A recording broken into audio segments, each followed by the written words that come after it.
Thank you. I believe I've died and gone to heaven. Last year was an amazing year for us.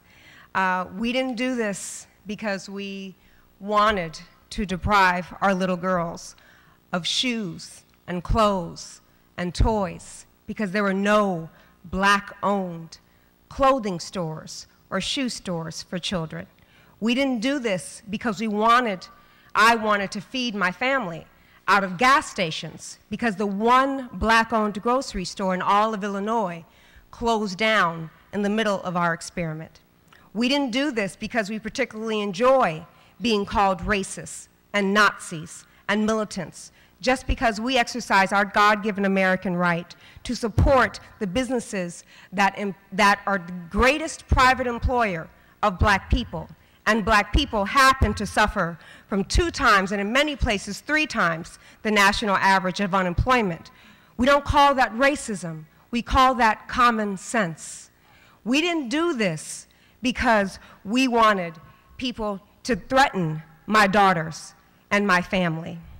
We did this to honor all of you.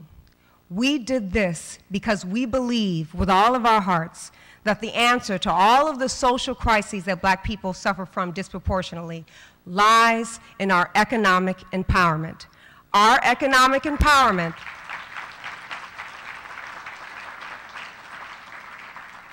comes from a thriving business sector. We believe we empower Black business. Our children have more local role models. Our communities become more self-sustaining. The tax bases are boosted, so we have better funded schools and parks and programs. That's what this is about. Self-sustaining communities, children having more role models from the business community to look up to. We did this also not just because we love our Black businesses and we wanted to honor our Black businesses. We wanted consumers to finally do something, everyday people, about these problems. All throughout tonight, we've been talking about the government programs, the business leaders who are doing their share in this movement. Where are the consumers? We're the ones with the buying power.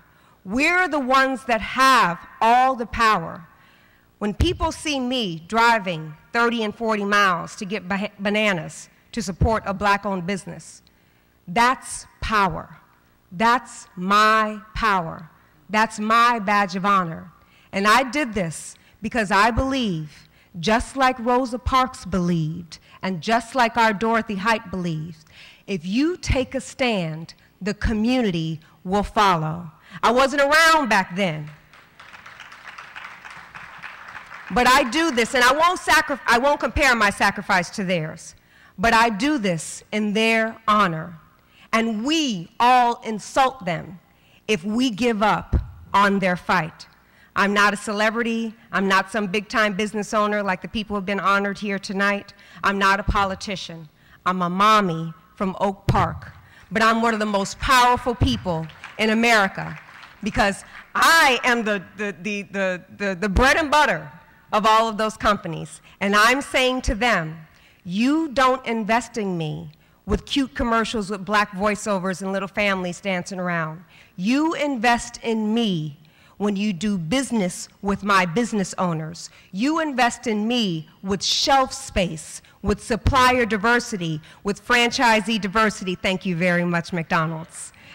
That's how you honor and invest in our communities. That's the empowerment experiment. Know that what we did was not all about sacrifice. It was very, very tough.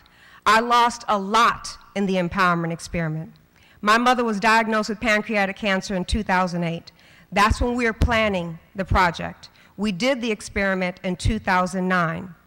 So now that we're done, and now that the community is lifting us up, and we're speaking all over the country, and we're partnering with great organizations to do what we can as consumers to lift up Black business, I have to look back every day and wonder, was it worth it?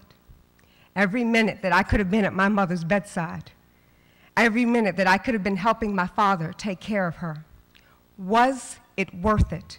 Seeking those businesses, going without, defending this concept on the news, dealing with all the hate mail, wondering if that car outside was someone who wanted to hurt my family for doing this very important thing. All the trips, all the planning, all the work, keeping the website going. I wonder every day, was it worth it? My mother lived 2 years with pancreatic cancer. That's a miracle. She made sure that she lived throughout the empowerment experiment to see it through. So I don't have to wonder whether it was worth it, because all of the strength that she lost in that cancer, she gave to me, not the cancer.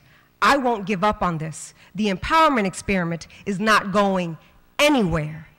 And what I need to know is what you're going to do. You're business owners and politicians and very powerful people, but you're consumers too. So I need to know, where are you going to go tomorrow?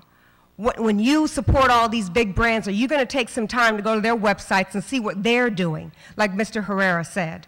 We need to empower our communities economically, and everything we have, everything we need to make that happen is right in this room. If I was able to make a difference, the little mommy from Oak Park, imagine what all of us can do if we get together. Thank you so much for honoring us tonight.